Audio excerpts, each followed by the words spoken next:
सुखों की प्राप्ति के लिए ही नाम जप किया जाए, तो भगवान की इच्छा नहीं है। हाँ, तो दोनों काम अपने आप हो जाएंगे, भगवान की भी मिलन का संयोग बन जाएगा और लौकिक सुख भी मिल जाएंगे, पक्का लौकिक सुख मिल जाएंगे।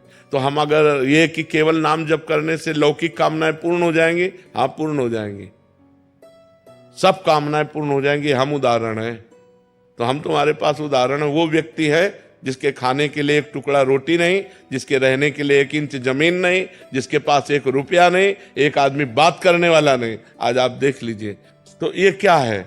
अगर हम भगवान से न जुड़े हो तो हमसे कोई राधे राधे कहे क्या?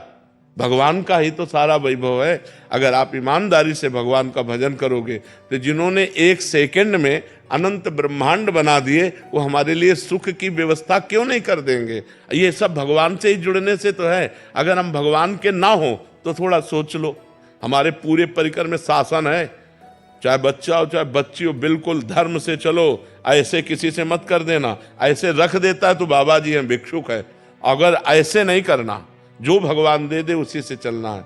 तो भगवान के सहारे रहने से, भगवान का नाम जप करने से इस लोक में भी माला माल हो जाओगे, इस लोक में भी, परलोक में तो हो ही जाओगे, इस लोक में भी। पर पहले हम ये आपको समझना होगा कि जैसे आपके पाप हैं 500 ग्राम और आपका भजन है 25 ग्राम, तो आपका लोड कितना है पाप का? अभी काम नहीं बनेगा। जब 500 क्रॉस कर जाओगे तब माला माल हो जाओगे। जब आपका भजन 500 क्रॉस करके 600 में पहुंचेगा तब सब सिद्धियां, रुपया, पैसा सब मारा घूमेगा, क्योंकि भगवान सबके स्वामी हैं और आपने भगवान का भजन किया तो सब कुछ प्राप्त होगा।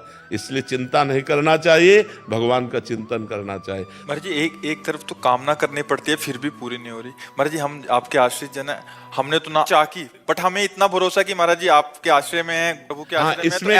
इसमें क्या है कि हम लोग भगवान को पूर्ण जब समर्पित हैं, तो जैसे माँ को चिंता होती कि बच्चे को बाल भोग करवाना है, बच्चे को राजभोग कराना है, चल अब खेलना बंद कर, बाल भोग कर, राजभोग कर, ऐसे भगवान हमारी व्यवस्था करते हैं। हम कामना नहीं करते, पर वो भगवान व्यवस्था करते हैं आगे से आगे। हाँ, करो सदा तिनके रखवारी, जिम बालक राखे महतारी। आगे से आगे भगवान व्यवस्था करते हैं।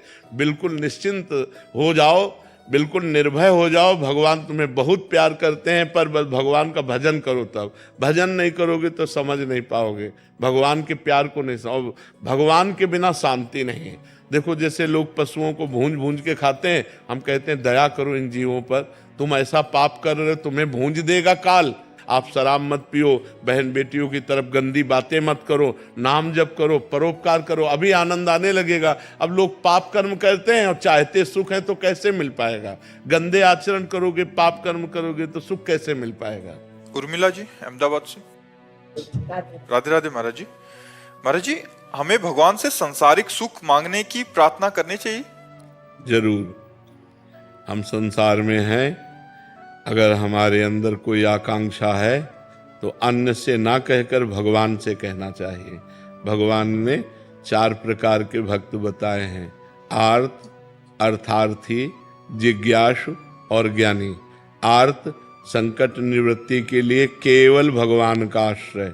अर्थार्थी, धन प्राप्ति के लिए केवल भगवान का आश्रय। जिज्ञासु, अपने आप को भगवान के चरणों में समर्पित करने के लिए जो ज्ञान चाहिए, हमारी हर जिज्ञासा की पूर्ति जगत गुरु भगवान से। और ज्ञानी, जो भगवान में अभेद हो चुका है, जो भगवत स्वरूप हो चुका है, ब्रह्मविद ब्रह्मविभवति। तो हमारे शास्त्र आज्ञा करते हैं कि अगर हमें अर्थ की प्राप्ति चाहिए तो केवल भगवान से चाहिए। हम भगवान के ही आश्रित रहें, किसी व्यक्ति के आश्रित न रहें, और प्रयत्न करें, प्रयास करें, खूब नाम जप करें, भगवत स्तोत्रों का गायन करें, भगवत आराधना करें, और भगवान से धन चाहें तो प्राप्त हो जाएगा। पर ध्यान रहे, जब तक पाप रहेगा तब तक नहीं प्राप्त होगा।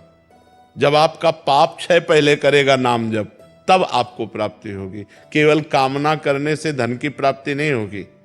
देखो, पद की प्राप्ति ध्रुव जी के मन में आई तो जाकर तपस्या की मधुवन में, मथुरा में आकर तब प्राप्त हुआ। ऐसे कुछ नहीं प्राप्त हो जाता। आपके पास तप हो, आपके पास भजन हो, आपके पास साधना हो, तब आपकी कामना पूर्ण होगी। आप व्रत, नियम, संयम, तपस्या, भजन इनको स्वीकार करें, कामना करें या न करें, आपको सुख घेर लेगा।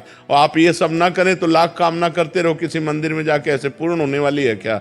कभी तुक्का लग जाए पुण्य का तो बात अलग की बात है, न कि नहीं ऐसे पूर्ण होने वाली नहीं। बकाया जरूरी है हमारी आवश्यकताओं की पूर्ति के लिए हम अपने भगवान से प्रार्थना करें और साधन करें, नाम जप करें, व्रत करें, स्तोत्रों का पाठ करें, तो भगवान कृपा करेंगे, हमारी कामना पूर्ण हो जाएगी। महाराज जी अलग अलग कर्म स्वरूप अलग अलग फल मिलता है महाराज जी। जैसे कोई अच्छा पुण्य कार्य कर दिया, प्याऊ लगा दिया है, भंडारा, जैसे जो धनी पुरुष है महाराज जी उन्होंने भी तो पाप किए होंगे महाराज जी। हाँ, तो इनको पाप का फल मिलेगा। हाँ, पाप का फल मिलेगा। अभी पुण्य का फल चल रहा है, इसलिए नहीं विध्वंस हो जाएंगे। जो पाप करेंगे चाहे जितने बड़े धनी हो, मिट्टी में मिल जाएंगे।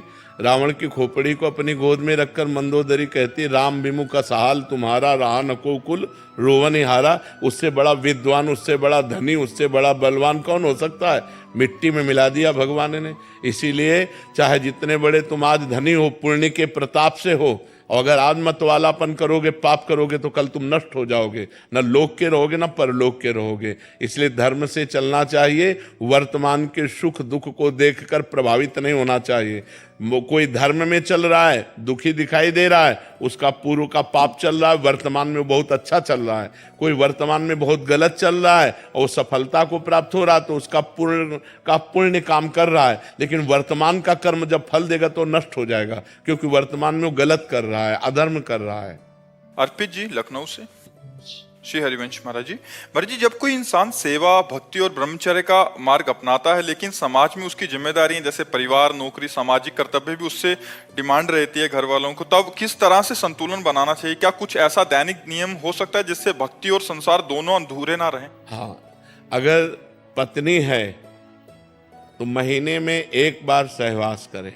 शास्त्र आज्ञा है मासिक धर्म के पवित्र होने के बाद एक बार सहवास करे, और तो ब्रह्मचर्य ही पुष्ट माना जाएगा उसका।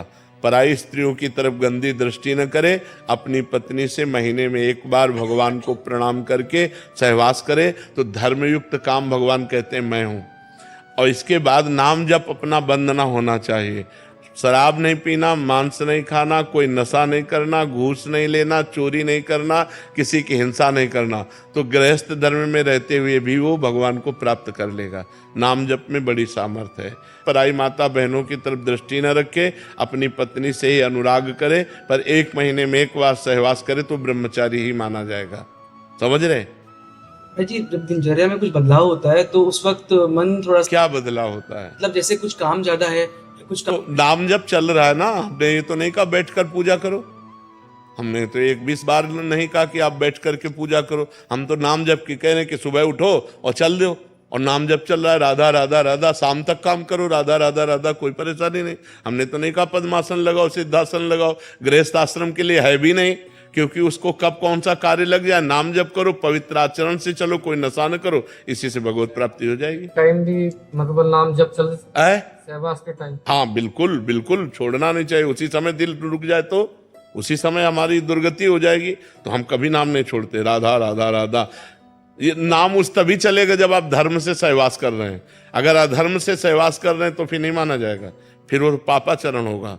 धर्मयुक्त, अपनी पत्नी से धर्मयुक्त और समययुक्त। अब जैसे संध्या का समय है, दिन का समय है, ये सब सहवास के लिए निषेध है। रात्रि के समय में भगवान और दिशाओं को प्रणाम करके, दिशाओं के देवताओं को, तब ये बहुत धर्मयुक्त हो जाता है, फिर वो धर्मयुक्त हो जाता है। दृष्टि अरोड़ा जी। राधे राधे। राधे राधे महाराज जी भक्ति मार्ग में जब आगे बढ़ते हैं तो प्रश्न आते हैं, किंतु भगवान अंतर्यामी है। जब प्रश्न के उत्तर नहीं मिलते तो विश्वास मतलब ऐसे होता है। क्यों? भगवान संत रूप में बैठे हैं, गुरु रूप में बैठे हैं। प्रश्न कीजिए जाकर के। इतनी श्रद्धा नहीं है तो डायरेक्ट बात करने की क्षमता नहीं है, तो फिर भगवान पर श्रद्धा कर लोगे तो भक्ति किस बात की? संत रूप में भगवान बैठे हैं, गुरु रूप में साक्षात परब्रह्म परमात्मा बैठे हैं। हम उनके चरणों में जाएं, उनको नमन करें, प्रणाम करें, फिर जाकर प्रश्न करें, तब तो हमारी श्रद्धा भक्ति पुष्ट होगी। ऐसे कैसे कि हम भगवान से प्रश्न किए, भगवान ने उत्तर नहीं दिए। भगवान के उत्तर देने को तुम सुन सकती हो। उत्तर दिया तो है गीता जी में, संपूर्ण गीता जी उत्तर, संपूर्ण भागवत उत्तर, संपूर्ण वेद उत्तर। पकड़ो ना। ऐसे कैसे पकड़ सकते हैं? ऐसे नहीं, ये गलत सिद्धांत है, ये गलत बात है।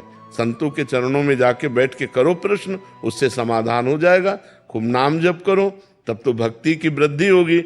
4 वेद हैं, उत्तर है, उत्तर तो भरा हुआ है, पूरी गीता उत्तर जी है, पूरी भागवत जी उत्तर है। आप उनको पढ़िए, आपके प्रश्नों का समाधान हो जाएगा। नहीं पढ़ पाती हो तो संतों से पूछिए, आपके प्रश्नों का समाधान हो जाएगा।